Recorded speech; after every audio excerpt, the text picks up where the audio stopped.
eu tornei a enviar. Vou repetir. O qual no outro tempo te foi, diga comigo, inútil. Mas agora a ti e a mim, muito útil. Diga comigo, muito útil. Eu te tornei a enviar. Amém? Pode se assentar.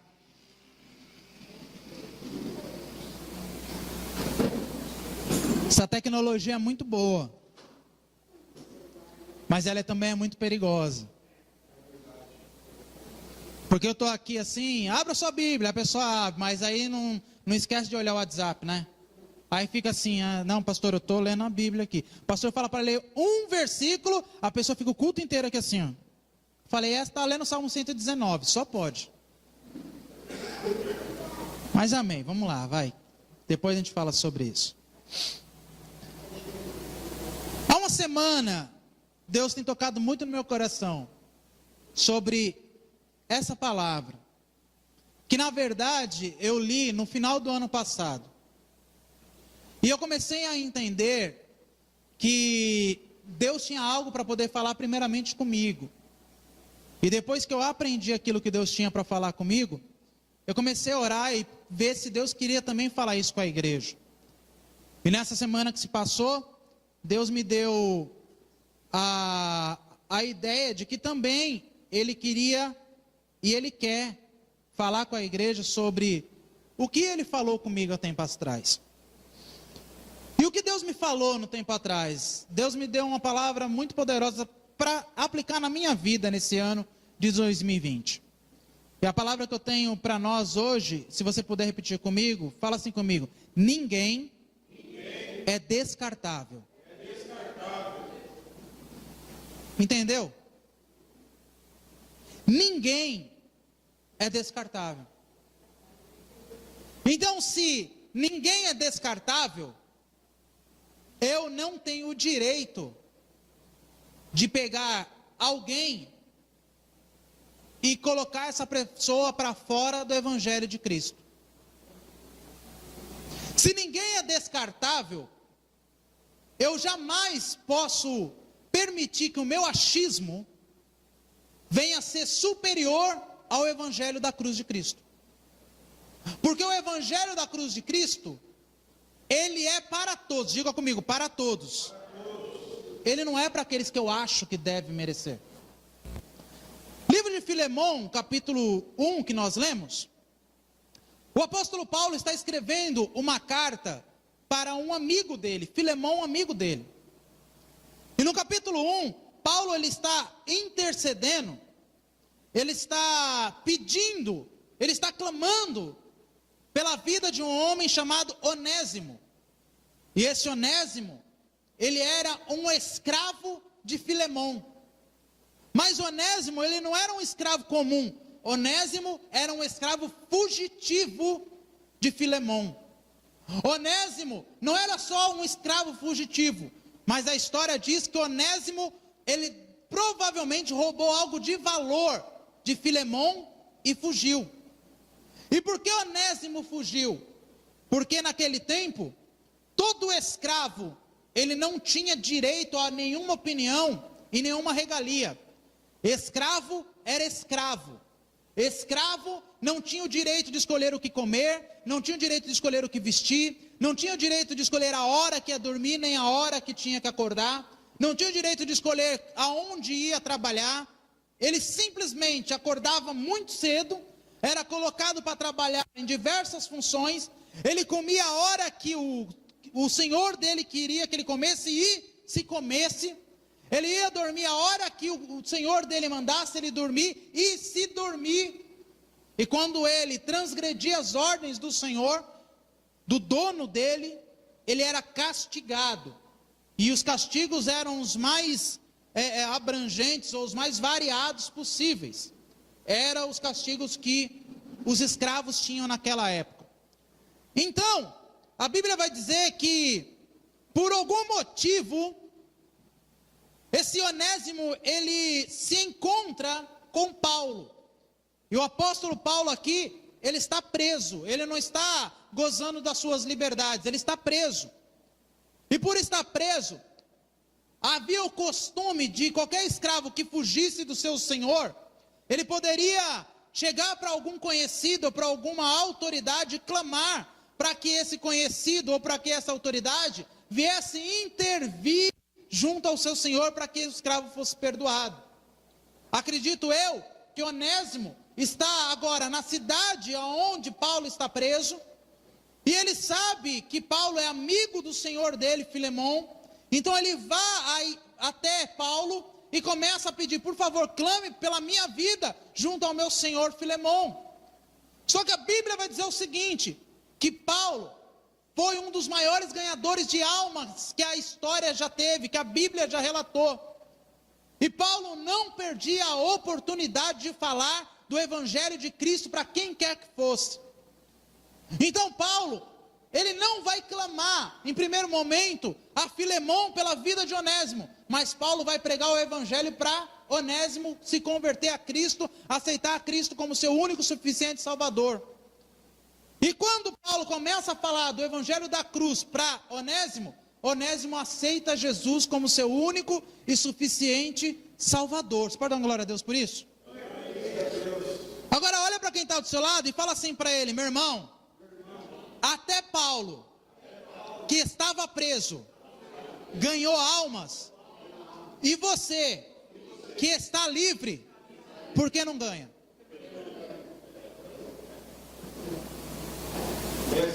É meio complicado, né? Porque assim, vamos lá, o cara está preso, o cara ele está limitado à sua liberdade, o cara está sem poder ir, sem poder vir, sem poder estar com a família, sem poder estar com os amigos, não tinha a tecnologia que nós temos hoje. Paulo está preso, aí ele vai receber a visita de um fugitivo, e aí tem outra coisa que é muito importante que os historiadores dizem: todo aquele que recolhesse algum escravo fugitivo e fosse descoberto pelo o Império Romano, que era o império que dominava tudo, além de ele ser chicoteado, porque estava guardando um escravo, ele tinha que pagar por aquilo que o escravo roubou. Então Paulo está correndo o risco de ser morto, Paulo está correndo o risco de ter que gastar dinheiro para poder pagar aquilo que Onésimo roubou da casa de Filemon. Só que Paulo não se importa, porque Paulo via em Onésimo alguém que necessitava de Jesus Cristo. Olha para quem está do seu lado de novo e diga assim: meu irmão, qual é a desculpa agora? Hoje a palavra que eu quero trazer para você, meu irmão, é para que toque primeiro na sua consciência, depois no seu coração, para depois gerar algo no seu espírito. Porque primeiro na consciência, Paulo estava preso, mas ele não se limitava de falar o Evangelho. Nós estamos livres e arrumamos várias desculpas para falar do amor de Jesus para as pessoas. Segundo, no seu coração, Paulo sabia que se alguém descobrisse que ele estava acobertando um fugitivo, um escravo fugitivo, ele iria tomar chicotadas e teria que pagar por aquilo que o escravo roubou. Paulo gerou no coração dele, através do Espírito Santo, um amor incondicional. Ele não ligou por aquilo que ele iria sofrer, mas ele olhou para o escravo e disse: você pode ser livre em Cristo Jesus.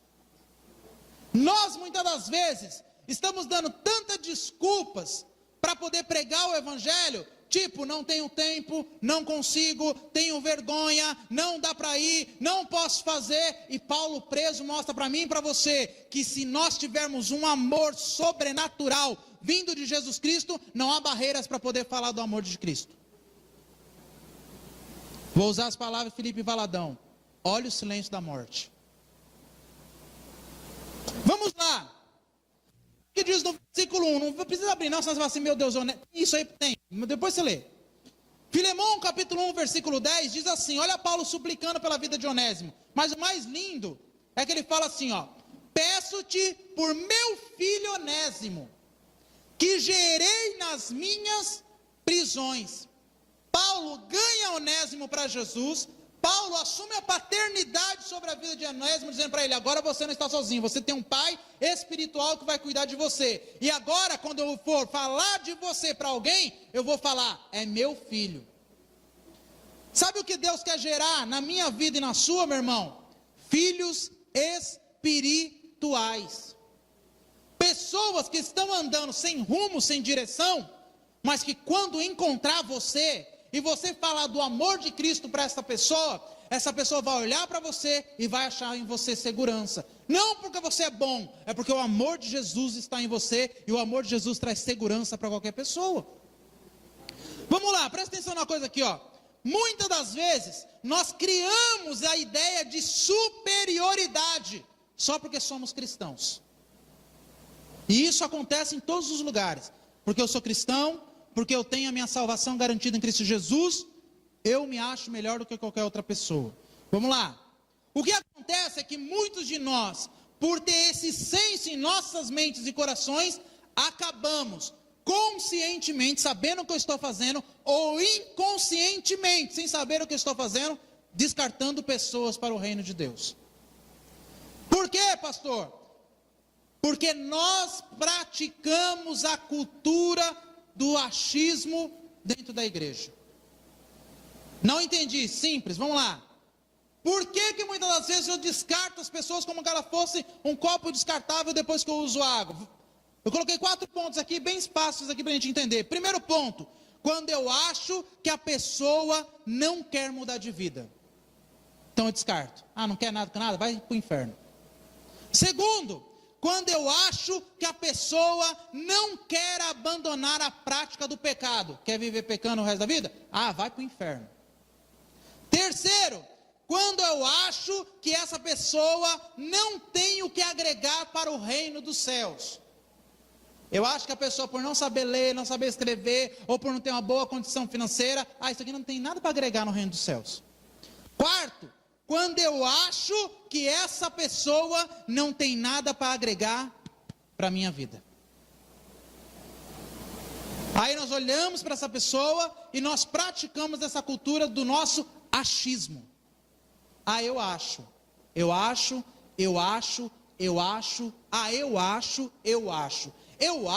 que o Léo não quer nada com Deus. Porque o Léo vem, passa um mês, não vem mais, e depois não vem. Então eu acho, Léo, você não presta para o reino de Deus. Eu acho que o Alex não quer abandonar a vida de pecado dele. Então se ele não quer abandonar a vida de pecado dele, o Alex não serve para o reino dos céus. Eu acho que a Luana não tem nada para agregar no reino de Deus. Então, a Luana não serve para o reino dos céus.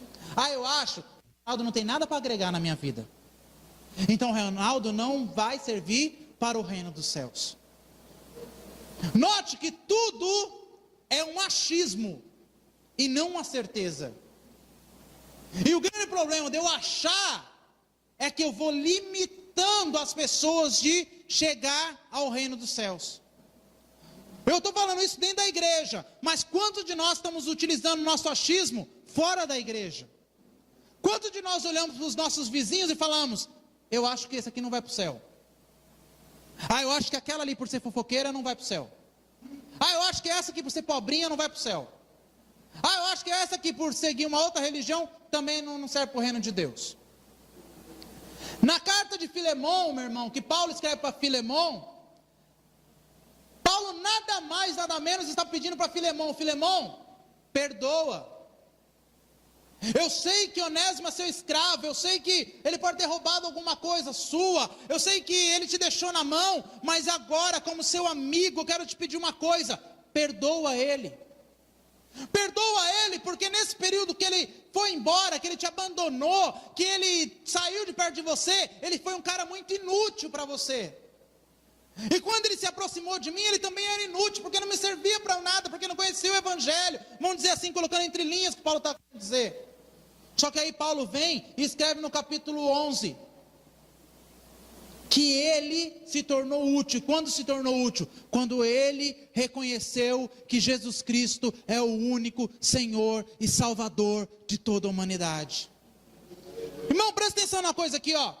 Por que Paulo está falando que Onésimo não era útil para aquele momento? Porque Onésimo, ele era um escravo, ladrão, fugitivo.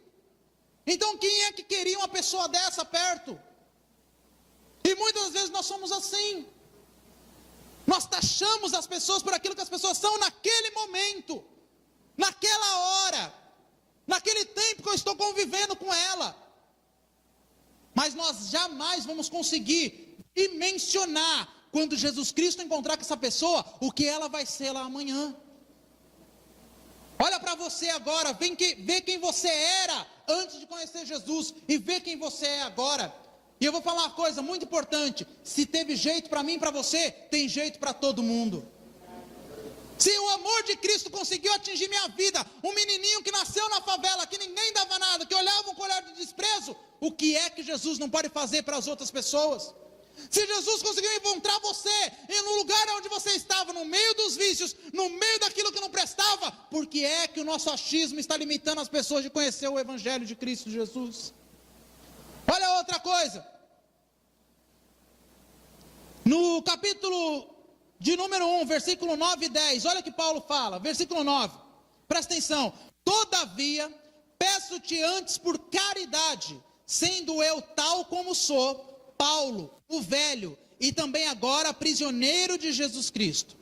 Versículo 10, peço-te por meu filho Onésimo, que gerei nas minhas prisões.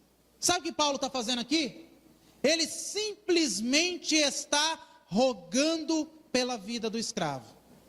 Agora olha para o seu irmão do lado e diz assim: e você? Está rogando por quem? Está rogando por quem, irmão? Por um acaso você está gastando um tempinho? Ah, pastor, mas assim, sabe, né? Aquela vizinha, ela é muito fofoqueira, pastor. Será que tem jeito para ela, pastor?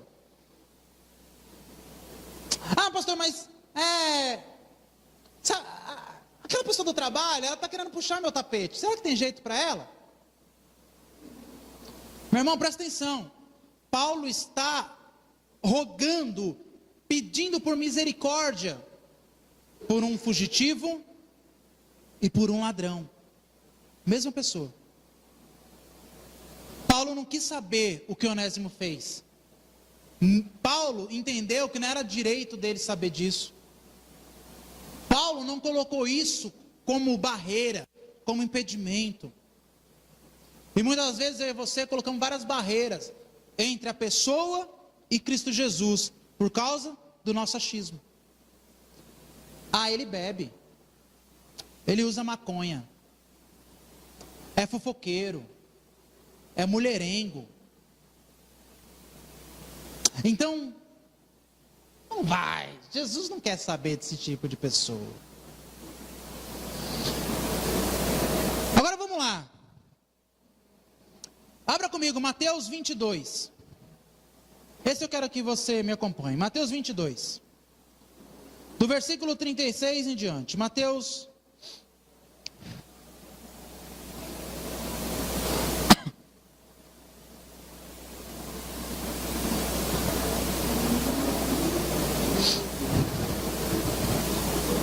Mateus 22, do 36 até o 39. Alguém pode levantar, quem encontrou, levantar e ler em alto e bom tom, para que todo mundo entenda?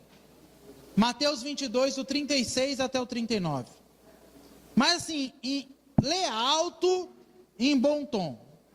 Mestre, qual é o grande mandamento na lei? Respondeu Jesus: amarás ao Senhor teu Deus de todo o teu coração. Pera aí. Vamos lá, tá certinho, vamos lá. Amarás o Senhor teu Deus de todo o seu coração. Continua, Alex. De toda a tua alma e de todo o teu entendimento.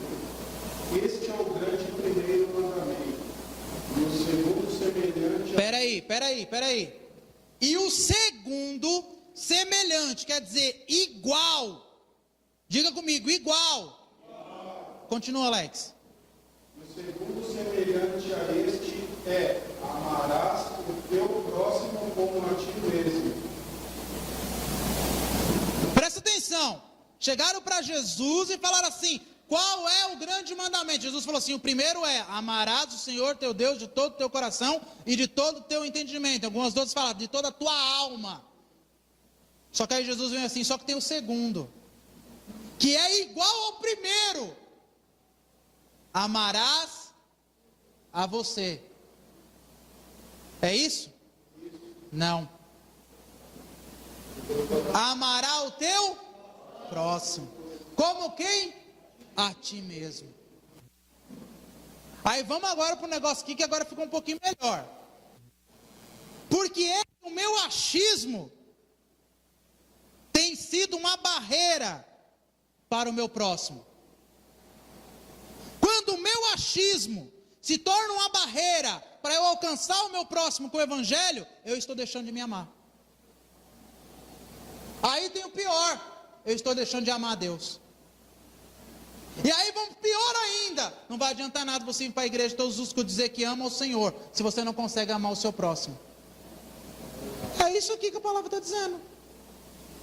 Você está entendendo, irmão, qual que é a desgraça do achismo na vida da pessoa? Por quê? Porque eu não consigo, muitas das vezes, entender que se o amor de Cristo não chegar na vida daquele que precisa, eu estou deixando de me amar, eu estou deixando de amar a Deus. Vamos continuar. Quem está aí diz amém. Amém. Olha só.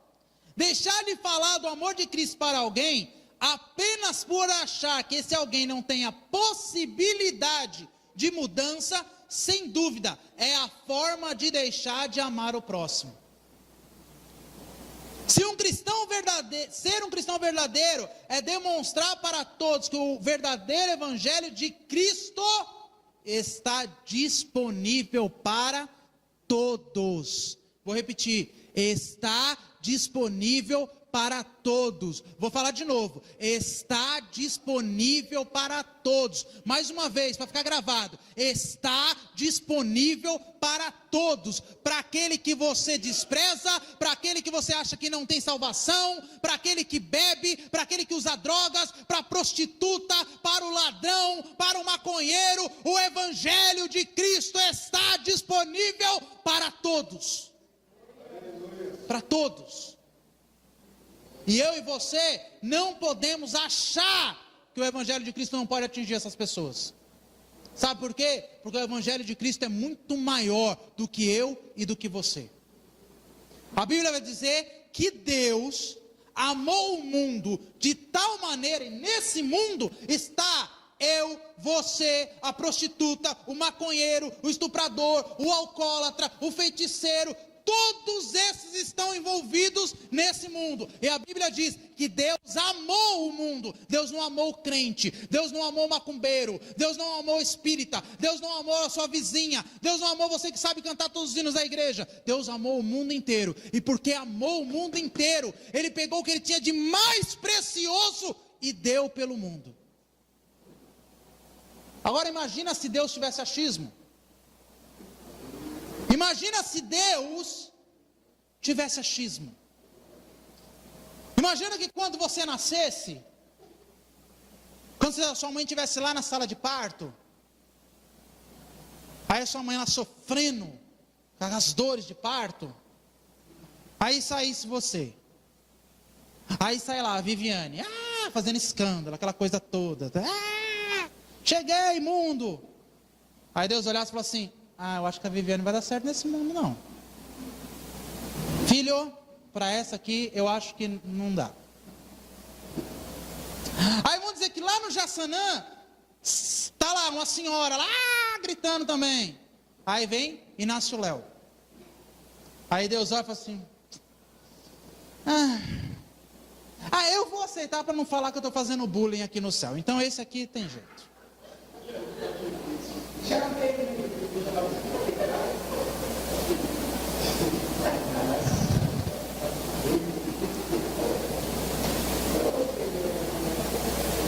Imagina se Deus tivesse achismo.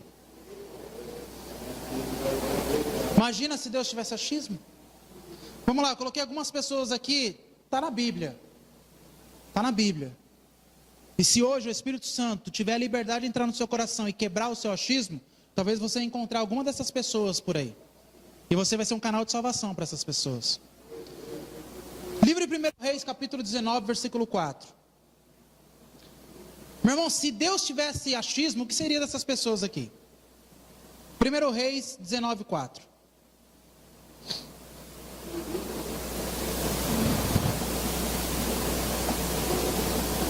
A palavra do Senhor diz assim, ó.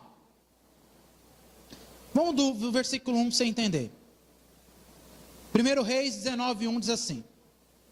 E Acabe fez saber a Jezabel tudo quanto Elias havia feito e como totalmente matara todos os profetas à espada. Então Jezabel mandou um mensageiro a Elias a dizer-lhe, assim me façam os deuses e outro tanto, se de certo amanhã a estas horas não puser a tua vida como a de um deles. Versículo 3. O que vendo ele se levantou e para escapar com vida, se foi e veio a Berseba, que é de Judá, e deixou ali o seu moço. E ele se foi ao deserto, caminhou de um dia, e veio e se assentou debaixo de um zimbro, e pediu em seu ânimo a morte. E disse, já basta, ó Senhor, toma agora a minha vida, pois não sou melhor do que os meus pais. E deitou-se e dormiu debaixo de um zimbro. E eis que então, diga comigo, a primeira vez. Presta atenção aqui, ó. Um anjo tocou e lhe disse, levanta-te e come. Versículo 6.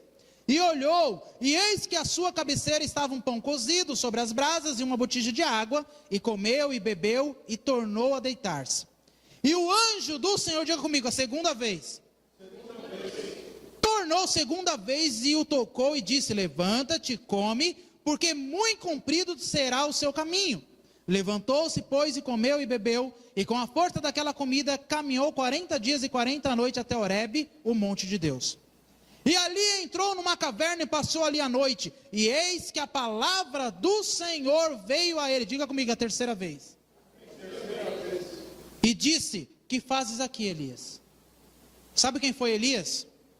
Um dos maiores profetas que a Bíblia já conheceu. Elias foi um homem que quando orou, o fogo caiu dos céus. Um homem com poder extraordinário de Deus sobre a vida dele. Mas em um dia, Elias temeu. E o temor, o medo tomou conta do coração dele, ao ponto de colocar Elias numa grande depressão. Ao ponto de Elias falar, eu quero a morte. De orar e falar, Deus, tira a minha vida. Mas aí vem Deus para mostrar para mim e para você que para todo mundo tem jeito quando reconhece que Jesus Cristo é o Senhor. Deus se preocupa tanto com Elias que Deus fala com Elias. Primeiro manda um anjo, segunda vez manda um anjo. Só que quando o anjo não deu jeito, vem o próprio Deus e chama Elias para fora da caverna, porque Deus não tem achismo. Deus tem amor para dar para as pessoas. Outro caso, 1 Reis também não, Marcos capítulo 16, versículo 7. Marcos 16, 7. Para a gente ganhar tempo. Tudo bem que hoje eu estou no horário, né? Então abre aí, Marcos 16, capítulo 7.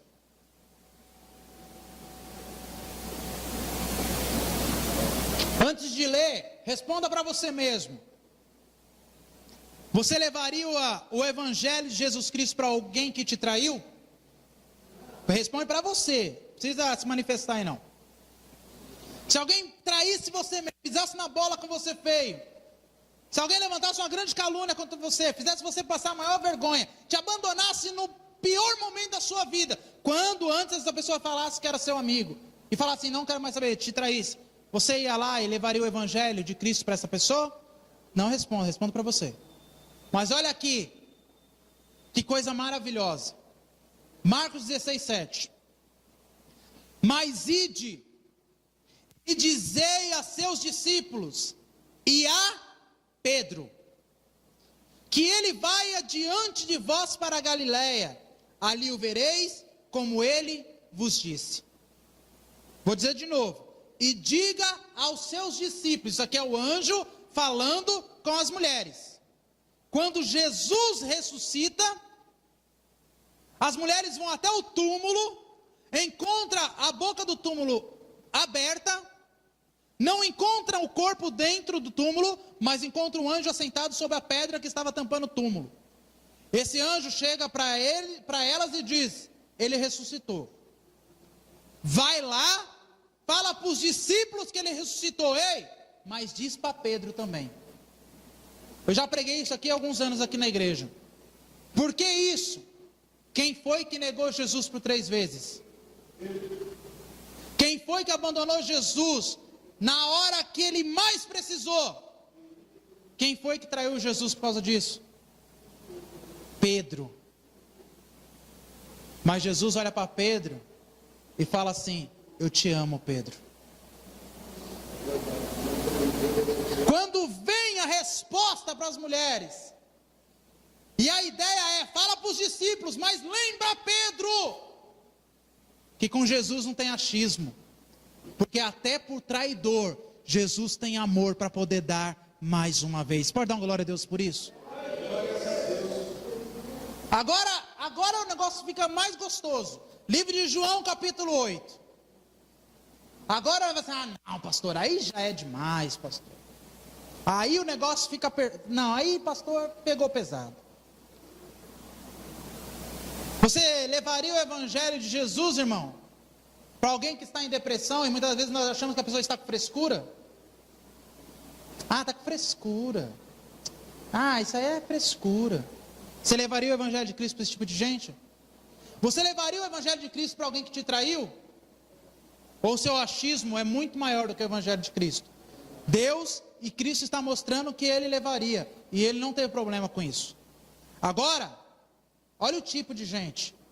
João 8. Deixa eu abrir aqui o meu João 8, para acompanhar com vocês. João, capítulo 8.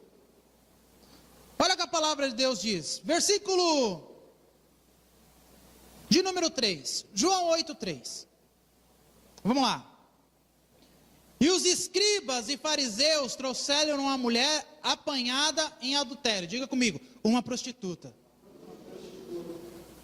Grava isso aí. E pondo-a no meio, disseram-lhe: mestre, esta mulher foi apanhada no próprio ato de adultério. E na lei nos mandou Moisés que as tais sejam apedrejadas. Tu, pois, que dizes? Isso diziam eles, tentando para que tivessem de que o acusar. Mas Jesus, inclinando-se, escrevia com o dedo na terra. E como insistiam, perguntando-lhe, endireitou-se e disse-lhes: aquele que dentre vós está sem pecado, que atire a primeira pedra. E tornando a se inclinar, voltou a escrever na areia. Quando ouviram isto, saíram um a um, a começar pelos mais velhos até os últimos. Ficou só Jesus e a mulher que estava no meio. E endireitando-se Jesus, e não vendo ninguém, mais do que a mulher, disse-lhe: mulher, onde estão aqueles teus acusadores? Ninguém te condenou?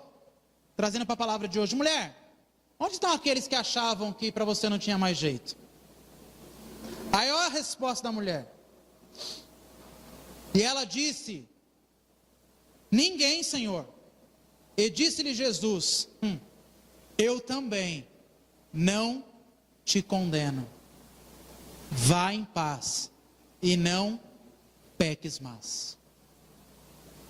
Você levaria o evangelho a uma prostituta?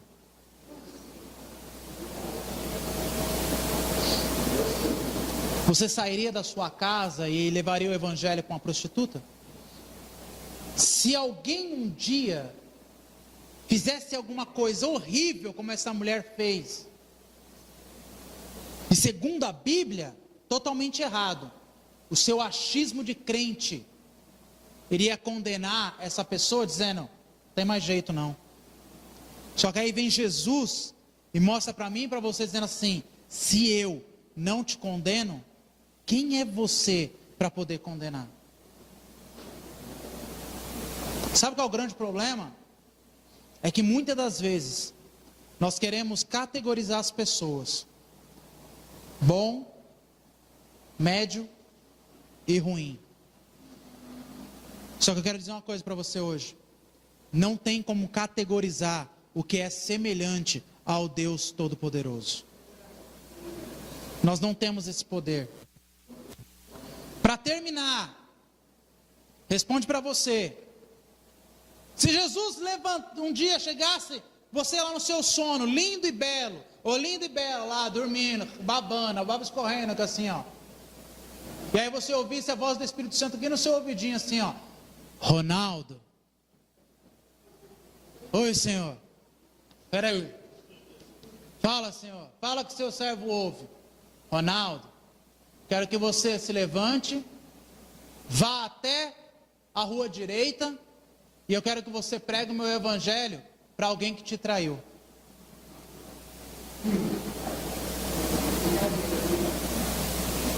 Aí vem o achismo. E o achismo vai dizer assim: isso é o Satanás falando no meu ouvido. Ir lá falar para aquela pessoa que me traiu, para aquela pessoa que falou mal de mim, para aquela pessoa que colocou postagem minha no Facebook, no Instagram, para aquela pessoa que entrou no grupo da família e falou que eu faço isso, isso, isso. Ah, mas é o Satanás falando no meu ouvido. Vamos lá, abra comigo Atos 9. Nós já terminamos. Atos capítulo 9. Responde para você: você levaria o evangelho de Cristo para um traidor? Para um perseguidor? Para alguém que arrebentou com a sua vida algum dia?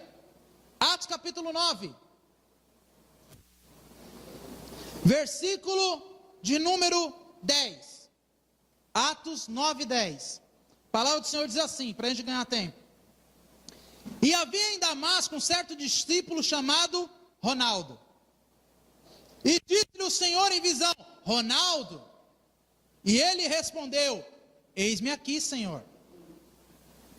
E disse-lhe o Senhor: levanta-te e vai à rua chamada direita, e pergunta em casa de Judas por um homem de Tarso chamado Saulo, pois eis que ele está orando.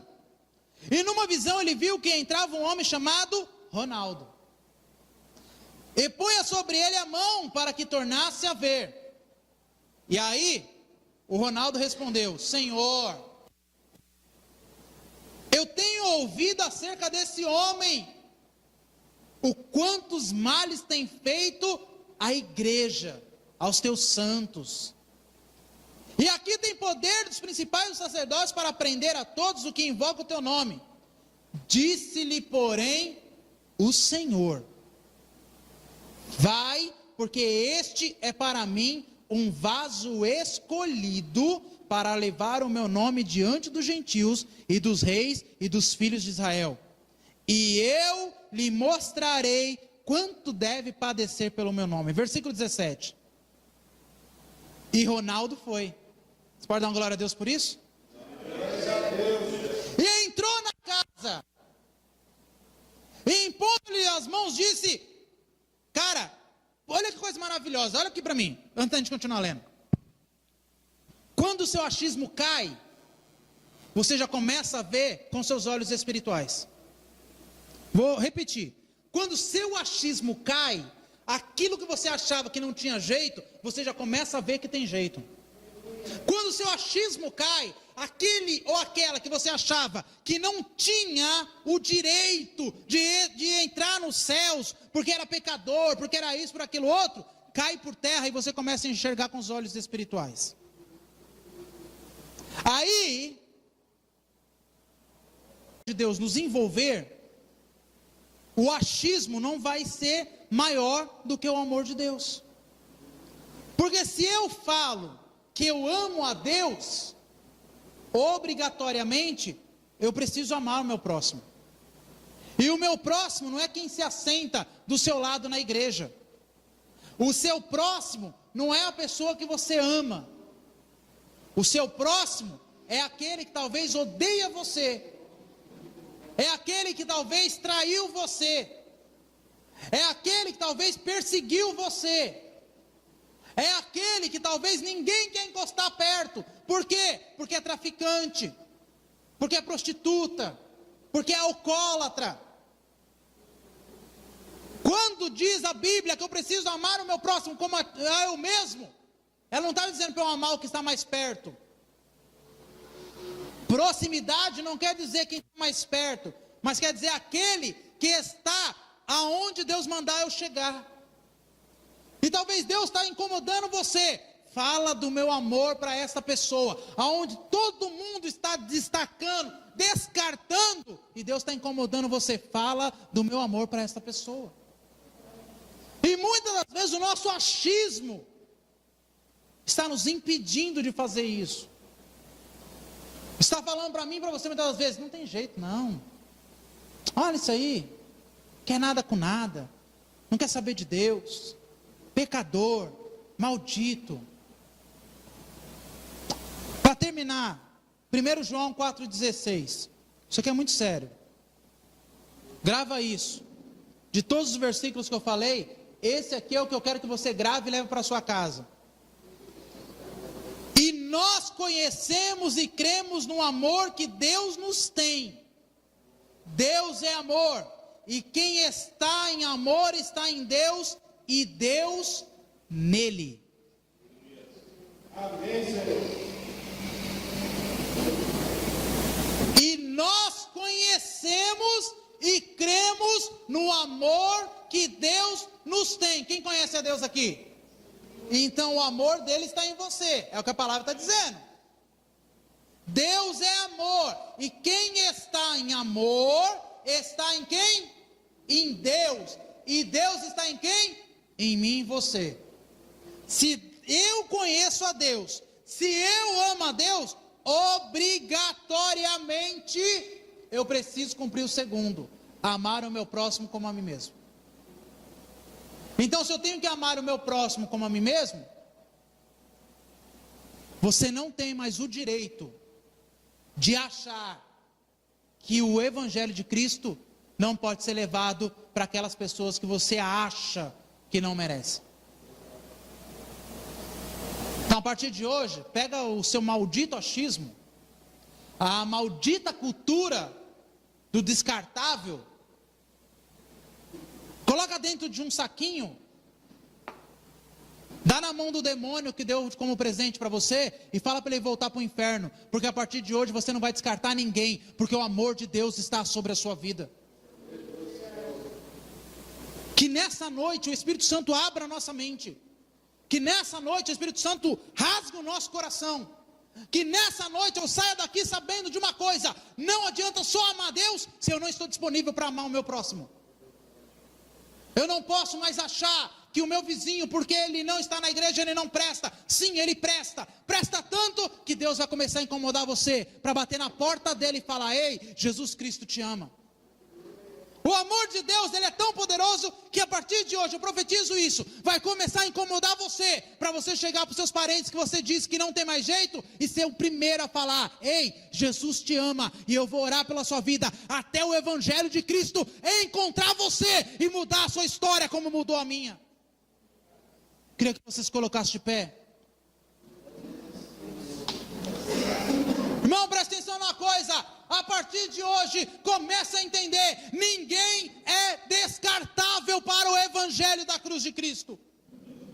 Começa a entender, pode ser traficante, pode ser prostituta, pode ser alguém até que te traiu, pode ser alguém até que fez mal para você. Se Jesus soprar no seu ouvido qualquer dia desse: ei, vai lá falar do meu amor, você não tem mais o direito de pegar o seu achismo, colocar entre essa pessoa e o Evangelho da cruz. Porque Deus amou o mundo de tal maneira que enviou o seu único Filho, para que todo aquele que nele crê não pereça, mas tenha a mesma oportunidade que você vai ter quando Jesus voltar, a vida eterna. Feche seus olhos. Começa a pedir para Deus.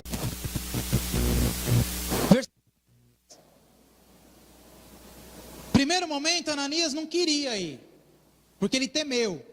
Mas depois ele ouviu e falou assim: eu não tenho direito de falar quem vai ou não receber o evangelho. Então ele foi. E quando ele chegou lá, o mais lindo é isso aqui, ó, que ele chega, encontra Saulo, que é Paulo, o maior perseguidor da igreja.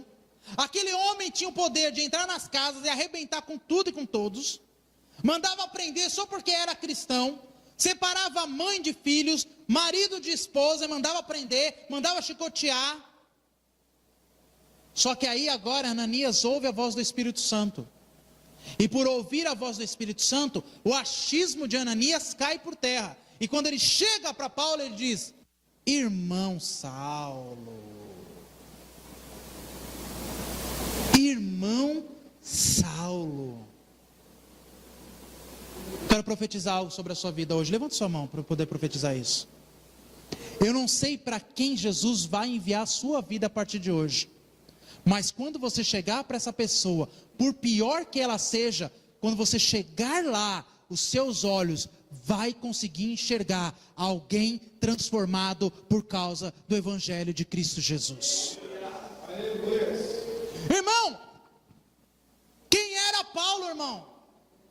Paulo era o maior perseguidor da igreja naquela época. Paulo, ele tinha o poder de entrar nas casas. Quando ele descobria ali mora crente, ele entrava lá, metia o pé na porta e destruía tudo. E mandava prender os crentes daquela época. Acredito eu que mandava até matar. Paulo queria exterminar com o cristianismo. Ele não aceitava aquilo. Mas no momento que Jesus Cristo aparece para Paulo no caminho de Damasco, Paulo começa a ter uma mudança de vida. Mas Paulo precisava que alguém, enviado por Deus, tirasse as escamas dos olhos dele, para ele poder enxergar o que era realmente o evangelho da cruz. E Deus tem um homem escolhido, Ananias. E deixa eu falar para você hoje, Deus escolheu você, irmão.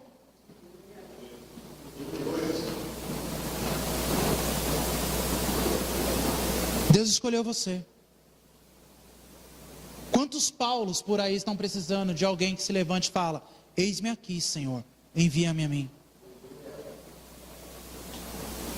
Ananias foi, orou, as escamas dos olhos de Paulo caiu, ele voltou a enxergar, só que agora é um homem transformado. Por quê? Porque Ananias conseguiu arrancar de dentro dele o achismo. 1 João 4,16, termino. 1 João 4,16. Que nessa noite o que venha nos envolver seja o amor verdadeiro de Deus sobre a nossa vida. Porque quando o amor verdadeiro de Deus nos envolver, o achismo não vai ser maior do que o amor de Deus. Porque se eu falo que eu amo a Deus, obrigatoriamente eu preciso amar o meu próximo. E o meu próximo não é quem se assenta do seu lado na igreja. O seu próximo não é a pessoa que você ama. O seu próximo é aquele que talvez odeia você. É aquele que talvez traiu você. É aquele que talvez perseguiu você. É aquele que talvez ninguém quer encostar perto. Por quê? Porque é traficante, porque é prostituta, porque é alcoólatra. Quando diz a Bíblia que eu preciso amar o meu próximo como a eu mesmo, ela não está dizendo para eu amar o que está mais perto. Proximidade não quer dizer quem está mais perto, mas quer dizer aquele que está aonde Deus mandar eu chegar. E talvez Deus está incomodando você. Fala do meu amor para essa pessoa, aonde todo mundo está destacando, descartando, e Deus está incomodando você. Fala do meu amor para essa pessoa. E muitas das vezes o nosso achismo está nos impedindo de fazer isso. Está falando para mim e para você muitas das vezes: não tem jeito não, olha isso aí, quer nada com nada, não quer saber de Deus, pecador, maldito. Para terminar, 1 João 4,16. Isso aqui é muito sério. Grava isso. De todos os versículos que eu falei, esse aqui é o que eu quero que você grave e leve para sua casa. E nós conhecemos e cremos no amor que Deus nos tem. Deus é amor. E quem está em amor está em Deus e Deus nele. Amém, Senhor. E nós conhecemos e cremos no amor que Deus nos tem. Quem conhece a Deus aqui? Então o amor dele está em você. É o que a palavra está dizendo. Deus é amor. E quem está em amor, está em quem? Em Deus. E Deus está em quem? Em mim e em você. Se eu conheço a Deus, se eu amo a Deus, obrigatoriamente eu preciso cumprir o segundo: amar o meu próximo como a mim mesmo. Então, se eu tenho que amar o meu próximo como a mim mesmo, você não tem mais o direito de achar que o Evangelho de Cristo não pode ser levado para aquelas pessoas que você acha que não merecem. Então, a partir de hoje, pega o seu maldito achismo, a maldita cultura do descartável, coloca dentro de um saquinho, dá na mão do demônio que deu como presente para você e fala para ele voltar para o inferno, porque a partir de hoje você não vai descartar ninguém, porque o amor de Deus está sobre a sua vida. Que nessa noite o Espírito Santo abra a nossa mente, que nessa noite o Espírito Santo rasgue o nosso coração, que nessa noite eu saia daqui sabendo de uma coisa: não adianta só amar a Deus se eu não estou disponível para amar o meu próximo. Eu não posso mais achar que o meu vizinho, porque ele não está na igreja, ele não presta. Sim, ele presta. Presta tanto que Deus vai começar a incomodar você, para bater na porta dele e falar: ei, Jesus Cristo te ama. O amor de Deus, ele é tão poderoso que a partir de hoje, eu profetizo isso, vai começar a incomodar você, para você chegar para os seus parentes que você disse que não tem mais jeito, e ser o primeiro a falar: ei, Jesus te ama, e eu vou orar pela sua vida, até o Evangelho de Cristo encontrar você, e mudar a sua história como mudou a minha. Queria que você se colocasse de pé. Irmão, presta atenção numa coisa: a partir de hoje, começa a entender, ninguém é descartável para o Evangelho da cruz de Cristo. Começa a entender, pode ser traficante, pode ser prostituta, pode ser alguém até que te traiu, pode ser alguém até que fez mal para você. Se Jesus soprar no seu ouvido qualquer dia desse: ei, vai lá falar do meu amor, você não tem mais o direito de pegar o seu achismo, colocar entre essa pessoa e o Evangelho da cruz. Porque Deus amou o mundo de tal maneira que enviou o seu único Filho, para que todo aquele que nele crê não pereça, mas tenha a mesma oportunidade que você vai ter quando Jesus voltar, a vida eterna. Feche seus olhos. Começa a pedir para Deus.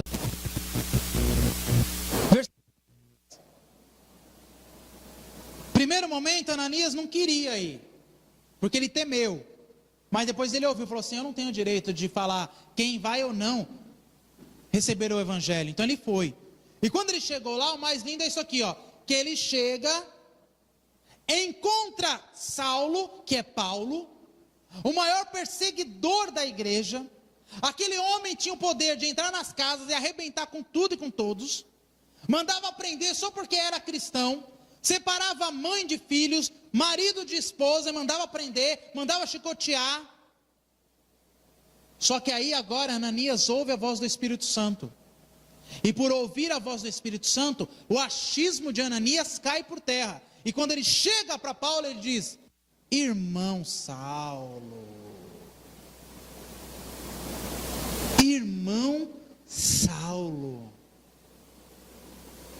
Quero profetizar algo sobre a sua vida hoje. Levante sua mão para eu poder profetizar isso.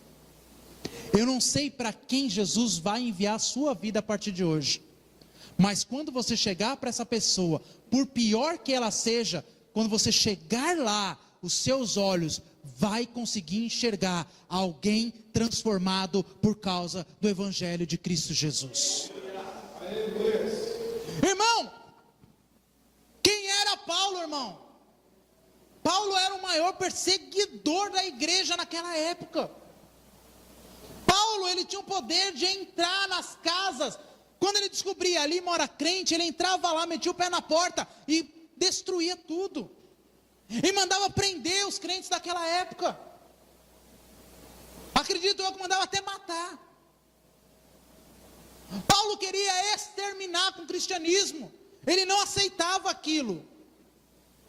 Mas no momento que Jesus Cristo aparece para Paulo no caminho de Damasco, Paulo começa a ter uma mudança de vida. Mas Paulo precisava que alguém, enviado por Deus, tirasse as escamas dos olhos dele, para ele poder enxergar o que era realmente o Evangelho da cruz. E Deus tem um homem escolhido, Ananias. E deixa eu falar para você hoje, Deus escolheu você, irmão.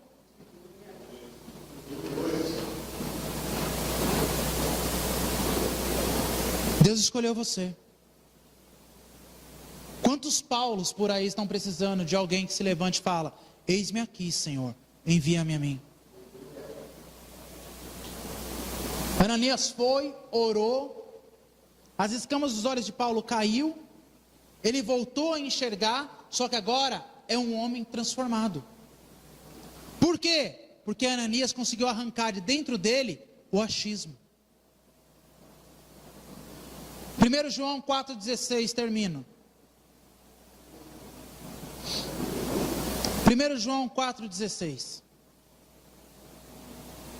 Que nessa noite o que venha nos envolver seja o amor verdadeiro de Deus sobre a nossa vida. Porque quando o amor verdadeiro de Deus nos envolver, o achismo não vai ser maior do que o amor de Deus.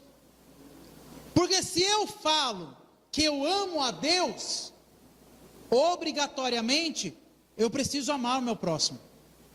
E o meu próximo não é quem se assenta do seu lado na igreja. O seu próximo não é a pessoa que você ama. O seu próximo é aquele que talvez odeia você. É aquele que talvez traiu você. É aquele que talvez perseguiu você. É aquele que talvez ninguém quer encostar perto. Por quê? Porque é traficante. Porque é prostituta. Porque é alcoólatra. Quando diz a Bíblia que eu preciso amar o meu próximo como a eu mesmo, ela não está dizendo para eu amar o que está mais perto. Proximidade não quer dizer quem está mais perto, mas quer dizer aquele que está aonde Deus mandar eu chegar. E talvez Deus está incomodando você. Fala do meu amor para essa pessoa, aonde todo mundo está destacando, descartando, e Deus está incomodando você. Fala do meu amor para essa pessoa. E muitas das vezes o nosso achismo está nos impedindo de fazer isso. Está falando para mim e para você muitas das vezes: não tem jeito não, olha isso aí, quer nada com nada, não quer saber de Deus, pecador, maldito. Para terminar, 1 João 4,16, isso aqui é muito sério, grava isso. De todos os versículos que eu falei, esse aqui é o que eu quero que você grave e leve para sua casa. E nós conhecemos e cremos no amor que Deus nos tem. Deus é amor, e quem está em amor está em Deus, e Deus